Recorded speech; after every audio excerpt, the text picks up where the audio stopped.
Hi everyone, my name is Jason Ahlquist, and I'm the filmmaker behind the documentary About Tomorrow.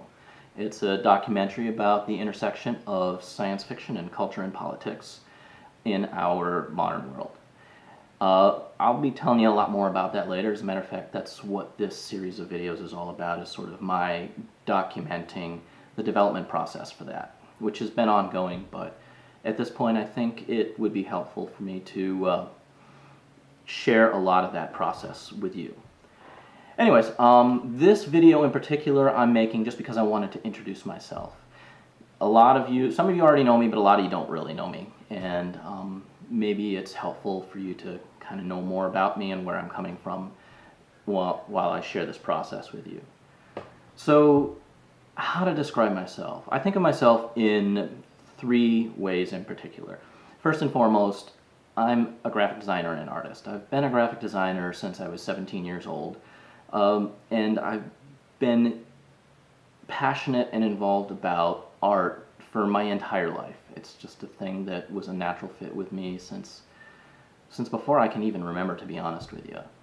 I've worked most of my life as a graphic designer. I've started getting paid for graphic design since I was 17, and I'm almost 47 right now, so that's quite a bit of time. I also think of myself as a journalist. I've written for traditional publications, newspapers and magazines and stuff like that, as well as a lot of my own writing for my website that's been around for nearly 16 years now, Mars Dust. But more on Mars Dust later. Most of what I have written about has been the arts. I've interviewed a lot of writers and a lot of filmmakers and a lot of musicians. You name it, if it's in the creative field, then I've covered that. And I also think of myself in a third way. I think of myself as a sort of accidental futurist. And I say that because I don't have any formal training as a futurist or foresight analyst or anything like that, but I have been pretty deeply involved in a lot of the issues that are normally covered under the umbrella of futurism. It all started for me with my involvement in newspapers. I've worked at over 100 newspapers across America, and most of those were during a 7-year period that was right smack in the middle of the dot-com boom. So, as you might imagine, I was exposed to and participated in a lot of discussion and a lot of really deep thought about what the internet means to news and publishing in general. A lot of big questions. It was a pretty transformative experience for me. The internet posed a lot of challenges on a number of different fronts for newspapers in particular, not just with the publishing side, like how it transforms design and printing and stuff like that, but also how it transformed news gathering and curation and distribution to the local reading public. The interesting thing for me is most of the work I've done in newspapers has been with small to medium local newspapers. So over that 7-year period, I got a pretty amazing cross-section not only of news agencies in local communities, but also because those agencies, those companies, those newspapers and magazines served local communities as opposed to a global or a national community. I think I have a pretty good idea of the cross-section of America in general.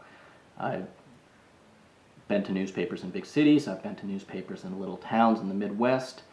I even went to a newspaper in the Caribbean once, which was interesting.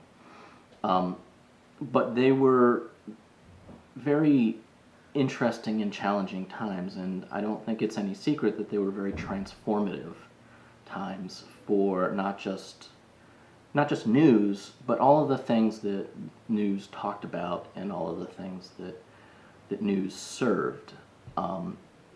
So over the years I developed a lot of thoughts about that as well, and it gave me a pretty deep interest in tech disruption. So those are kind of like generally my three fields of qualifications for all of this. But me as a person, I'm also I think of myself as sort of a deep thinker, and I guess it's no surprise that I turned out that way given the set of experiences that I've had. I'm very, very interested, obviously, in matters of culture and the arts, but I'm also interested in things like politics and obviously journalism and technology, how tech disruption not just affects industry, but how all of that affects our daily lives, just the everyday lives of everyday people as we live them. I think that that's probably the most important part for me. And then on top of that, I'm just kind of a nerd. I always have been, ever since I was a little kid. I love science fiction books. I'm really big into Marvel Comics. For some reason, my favorite superhero is the Silver Surfer. I don't know exactly where that came from, other than, he's pretty cool. And I'm a big Doctor Who fan. It's my favorite Doctor would be a tie between probably John Pertwee and Tom Baker, so I obviously favor the classic guys. And I played a lot of D&D in my life. A lot of BattleTech, a lot of GURPS. I made a lot of friends through gaming and through fandom. I've attended a lot of science fiction conventions. And as you'll see later, that's been pretty influential to me as well. So, I mean, that's kind of me in a nutshell. Maybe I'll talk a little bit later about myself in future videos, especially as it pertains to the difficulties that I have parsing through some of the events that are in this documentary. But those are for future videos. So this will be posted on YouTube, and if you'd like to learn more, then I'd like you to, do the usual thing, subscribe, and you can leave comments as well. Thank you very much.